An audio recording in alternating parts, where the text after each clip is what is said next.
So isn't it harder to do the recognition part at times, or to find ways to do it?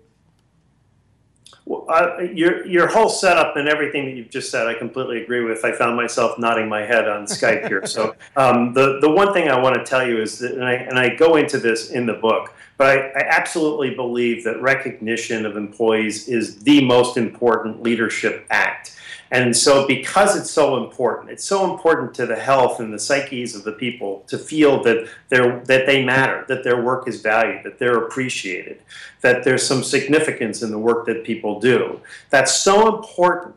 And if leaders would reserve time on a regular basis, and actually I use the word institutionalize it, so that once a month when you bring your entire team together, you lead off that meeting where you say, before we start talking about our next month's agenda and all the things we've got to accomplish, let's acknowledge what we've just accomplished, and I want to thank and acknowledge the people who really did great work. And one thing I'll tell to everyone listening to this is, do not hoard recognition. I've worked for many people who thought, well, I just need to talk to the top 3 people or the top 5. And you may have 500 people and you're saying, I only want to talk to the top 3.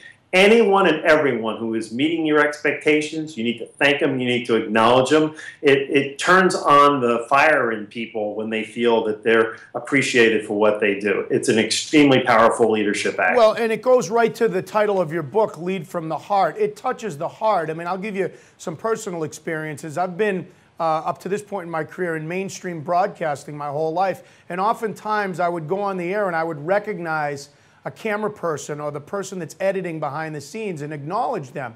And I had someone close to me one time say, why do you do that? Because the majority of the viewers don't really know who you're talking about. My bosses liked when I did it, but there was a domino effect, because while I would get both the credit and the blame for everything, because I was the face on camera oftentimes, this recognition meant a lot to these people, and it meant a lot to our colleagues. There was a domino effect to it, because just the fact that I took the time to recognize them, and I'm not trying to toot my own horn, I realized after that that there was a value, that they didn't get to be in the limelight like I was, where, by the way, a lot of bad things would come at times too. But so I guess my point is, do you agree that there's a domino effect? There's residual value to recognition of employees at all different levels within a company, and whether it's public or private?